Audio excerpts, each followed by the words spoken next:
नमस्कार दोस्तों, मैं शिवरतन पांडे आपका पुनः स्वागत करता हूं महर्षि पाराशर एस्ट्रो ज्योतिष में। मैं आपसे रिक्वेस्ट करूंगा कि आप ज़्यादा से ज़्यादा हमारे इस चैनल को सब्सक्राइब करें, कमेंट करें और ज़्यादा से ज़्यादा बेल आइकन की बटन दबाएं, जिससे हमारे इस चैनल की जितनी भी हम वीडियो अपलोड आदि करें उसमें विशेषकर ज़्यादा से ज़्यादा आप को मिल जावे।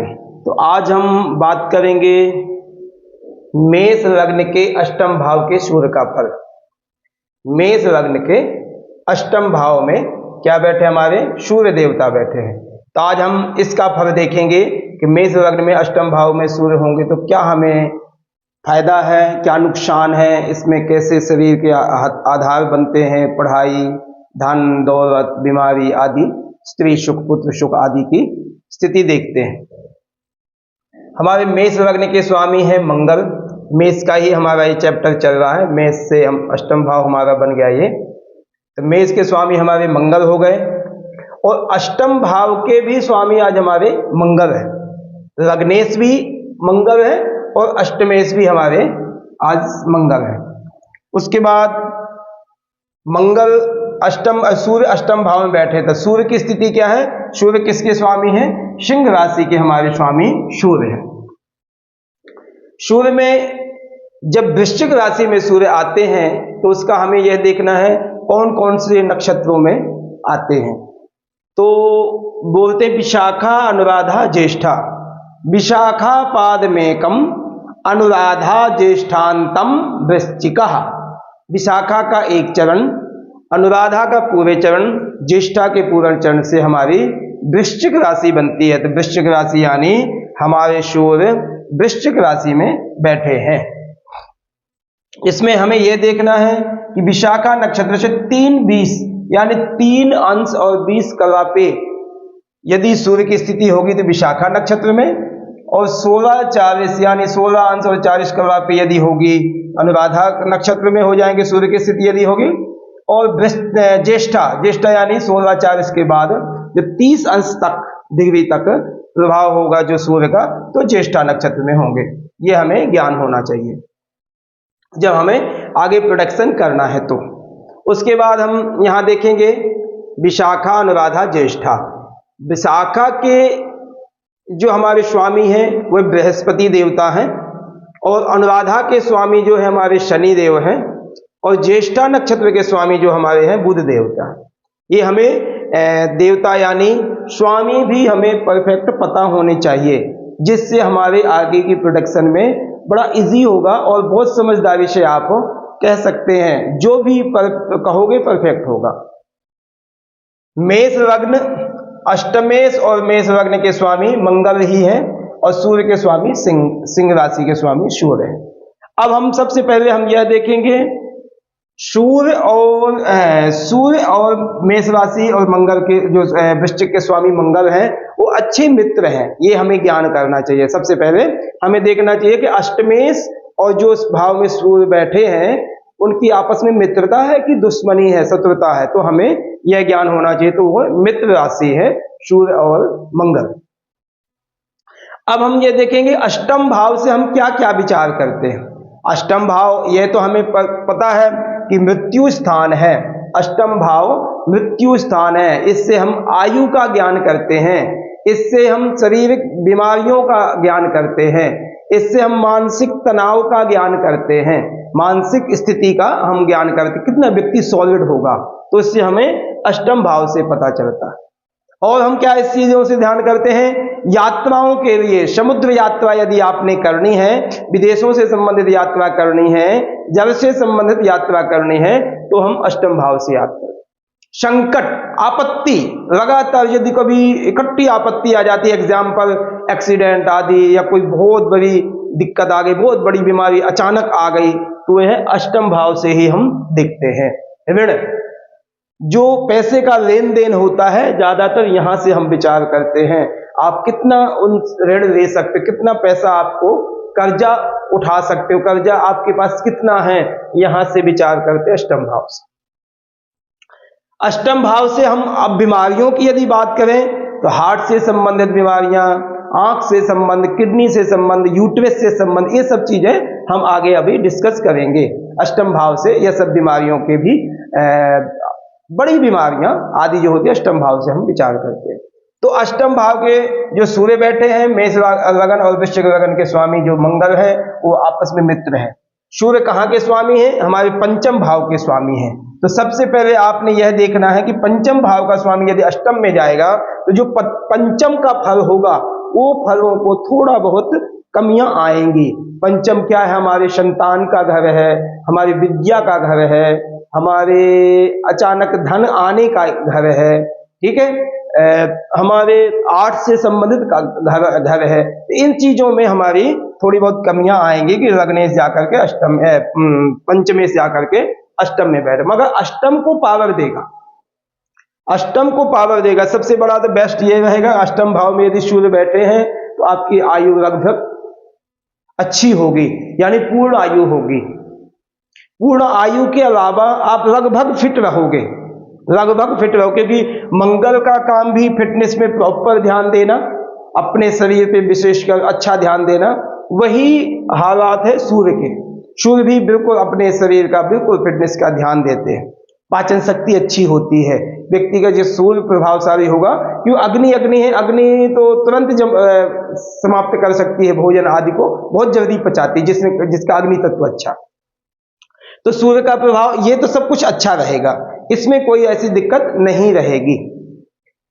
अब हम यह देखेंगे कि यदि पंचमे सूर्य यहां बैठे हैं तो पंचम भाव को हमारे खराब तो थोड़ा बहुत करेंगे। और सूर्य की दृष्टि कहां है? हमारे द्वितीय भाव में दृष्टि, हमारी सूर्य की सप्तम दृष्टि होगी। तो ऐसे जाकर के जब 1 2 3 4 5 6 7, तो ये कौन सी दृष्टि हो गई? शत्रु दृष्टि हो गई, क्योंकि शुक्र की दृष्टि है। शुक्र कहां के स्वामी हैं? सप्तमेश और द्वितीयेश के स्वामी हैं। सूर्य और शुक्र की आपस में मित्रता नहीं है, वो कोई गुंजाइश नहीं है, शुक्र और सूर्य में कोई गुंजाइश नहीं रहती है, वहां तो पूरी शत्रुता होती है। तो उस कारण से आप यदि धन की स्थिति यदि देखी जावे तो धन की स्थिति में थोड़ी दिक्कत आएगी। ज्यादा परिश्रम करके धन को कमाया जा सकता है, मेहनत ज्यादा करनी पड़ेगी, एफर्ट्स ज्यादा करने पड़ेंगे। यदि शुक्र की स्थिति अच्छी है, सप्तम में बैठे हैं या खुद शुक्र यहां बैठे हैं, तो धन आदि तो होगा और एकत्रित भी होगा धन। मगर यदि सूर्य की दृष्टि पड़ती है तो उसमें धन में व्यय भी ज्यादा होगा, थोड़ा खर्चा होने के चांस होंगे, प्लस शुक्र के द्वितीय भाव को खराब करेगा। और ये भी ध्यान देना, जब दृष्टि पड़ेगी, शत्रु क्षेत्र की दृष्टि पड़ेगी, उस घर को खराब करके हमारा द्वितीय भाव और किस चीज का है? वाणी का है, परिवार का है, इकट्ठा होना, क्या कहते हैं, बीमारियों का भी है। तो इन चीजों में थोड़ी बहुत बीमारियां प्रदान करेगा और घर के परिवार को सदस्यों के साथ थोड़ा मनमुटावा रहेगा, क्योंकि वाणी में कंट्रोल नहीं रहेगा। वाणी में कंट्रोल न होने के कारण से द्वितीय भाव को खराबी करना है, सूर्य का काम है, क्योंकि दृष्टि उनकी पड़ रही है। अब हम इसमें यदि देखते हैं, सबसे पहले हमारा काम यह है कि हम सूर्य की स्थिति को देखते हैं, सूर्य किस अंश पे है। एग्जाम्पल, यदि 3 अंश के अंदर है, 1 से 3 अंश के अंदर है, तो विशाखा नक्षत्र होगा, ये पक्का है। विशाखा नक्षत्र होगा तो विशाखा नक्षत्र के स्वामी क्या है? हमारे बृहस्पति हैं। विशाखा नक्षत्र के स्वामी हमारे बृहस्पति हैं। बृहस्पति कहाँ के स्वामी हमारे हैं? भाग्य और द्वादश भाव के स्वामी हैं। भाग्य और द्वादश भाव के स्वामी, द्वादश भाव और भाग्य के स्वामी का मतलब सूर्य के बृहस्पति अच्छे मित्र हैं, सूर्य के बृहस्पति अच्छे मित्र हैं। तो जो भी मैंने प्रोडक्शन आदि बताई, थोड़ा बहुत शिक्षा के लिए, थोड़ा धन के लिए जो कमियां आदि बताई, वो बृहस्पति हमारा पूरा करेंगे। क्यों करेंगे? यदि बृहस्पति यहां बैठते हैं तो लगन को भी देखेंगे और पंचम को भी देखेंगे, तो मित्र क्षेत्रीय होकर के वो पूरा सपोर्ट करेंगे। लग्न यानी शरीर को भी सही करेंगे, तो यहाँ पर शिक्षा, पुत्र आदि जो संबंध है, उन संबंधों में भी फायदा आपको होगा। वो स्थिति बिगाड़ने नहीं देंगे कि सूर्य और शुक्र की, बृहस्पति की आपस में अच्छी मित्रता है, इस कारण से। दूसरा हम देखते हैं, जो सूर्य है हमारे, यदि 15-16 अंश के बीच में है, 3 अंश से 16 अंश के बीच में है, तो अनुराधा नक्षत्र बनेगा। अनुराधा नक्षत्र के स्वामी क्या है? हमारे शनि देवता है। अनुराधा नक्षत्र के स्वामी शनि देवता है। शनि की स्थिति कहां है? 10वें और एकादश के हमारे स्वामी हैं शनि। आप यह ध्यान दीजिए, यदि 10वें और 11वें के स्वामी शनि हैं, शनि की दृष्टि पंचम को भी पड़ेगी, और पंचम की यदि यहां पर शनि बैठते हैं तो 7, 8, 9, 10 मृत्यु स्थान को भी डालेंगे, शनि की दृष्टि यहां पर भी डालेंगे। ये बात का ध्यान देना, यदि शनि अष्टम भाव से संबंध रखते हैं तो उम्र आदि की आयु में कोई दिक्कत नहीं होगी, ये पक्का है, आयु में कोई प्रॉब्लम्स नहीं होगी। मगर ये स्वाभाविक है, यदि शनि आदि की खुद की दृष्टि पड़ रही है अष्टम भाव में, शत्रु क्षेत्रीय दृष्टि है, तो बीमारियां आदि प्रदान करेगा। इस चीज के कारण से यहां पंचम भाव को भी बिगाड़ेगा और अष्टम को भी बिगाड़ेगा। तो कहने का मतलब ये है, यदि अनुराधा नक्षत्र की स्थिति है, सूर्य अनुराधा नक्षत्र में बैठे हैं, तो ये स्थिति को बिगाड़ पैदा होगी, ये पक्का है। अब हम देखते हैं सूर्य हमारे यदि ज्येष्ठा नक्षत्र में है, 16.40 के बाद 30 तक, यानी 16 अंश से लेकर के 30 अंश के बीच में है यदि, तो सूर्य तो हमारे ज्येष्ठा नक्षत्र में आएंगे। ज्येष्ठा नक्षत्र के स्वामी क्या है? बुध है। हमारे ज्येष्ठा नक्षत्र के स्वामी हमारे बुध है। बुध की स्थिति हम देखें तो तृतीय और छठे भाव के स्वामी है। यदि सूर्य बुध राशि में है, बुध के अंश में नक्षत्र में है, तो उसके हमें बेनिफिट फायदा ही होगा, नुकसान नहीं होना, क्योंकि सूर्य और बुध आपस में मित्र है, वो फायदा आपको करेगा ही करेगा, नुकसान नहीं करना है। तो सूर्य की स्थिति वो छठे को और तृतीय भाव को भी बलवान बनाएंगे, यहाँ पर पराक्रम अच्छा फायदा करेगा, दुश्मनों से भी दिक्कत आदि नहीं आपको होगी, आप वहां पर पावरफुल रहोगे और आप अष्टम भाव को भी अच्छा पावर बना के दोगे। अष्टम भाव के जितने भी गुण हैं, जितना भी चीजें हम वहां से देखते हैं, ऋण है तो ऋण नहीं होगा, यानी कर्ज नहीं होगा आपके साथ में। जो हेल्थ की प्रॉब्लम मैं बताई कि हार्ट से संबंध की, कोई मंगल और सूर्य का दोनों का प्रभाव हार्ट आदमी होता है, आंख में सूर्य का प्रभाव स्वाभाविक होता है। उसके बाद क्या है, यदि शुक्र अष्टम में बैठते हैं या शुक्र छठे में बैठते हैं, और क्या कहते हैं, शुक्र की स्थिति अच्छी नहीं है क्योंकि यहाँ पर सूर्य का प्रभाव होगा द्वितीय भाव में, तो आपको किडनी से संबंधित, मूत्र से संबंधित, क्योंकि अष्टम भाव का जो संबंध होता है कमर से नीचे और घुटने से ऊपर, यहाँ पर विचार किया जाता है, बीमारियों का घर ज्यादातर ये होता है। तो इन चीजों में बीमारियां, मूत्र से संबंधित आदि, बवासीर आदि ऐसी चीजें हमें हो सकती हैं यदि मंगल की स्थिति, शुक्र की स्थिति अच्छी ना हुई। वैसे हमें यहाँ पर मंगल को बहुत स्ट्रांग बना के रखना। यदि मंगल लगन में बैठे हैं तो जो भी दोष है सारे दोष समाप्त हो जाएंगे, क्योंकि लग्नेश और अष्टमेश का संबंध तो स्वाभाविक है, और लग्नेश और अष्टमेश से सूर्य का भी संबंध अच्छा है, इसलिए जो भी दशा अंतर्दशाएं आदि आएंगी उसमें फायदा ही होगा, नुकसान नहीं होगा, ये पक्का है आपका। तो इसलिए वृश्चिक राशि के सूर्य का प्रभाव, मंगल का संबंध बहुत ज्यादा हमारे लिए फायदेमंद है।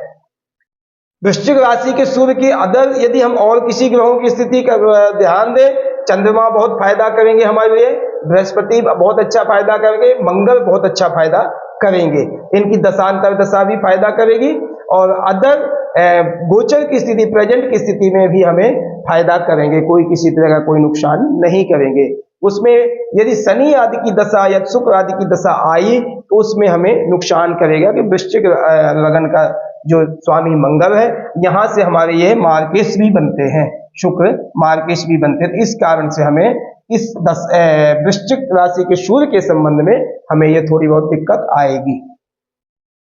बाकी यहाँ पर हमें यश, मान, सम्मान आदि सब कुछ मिलेगा।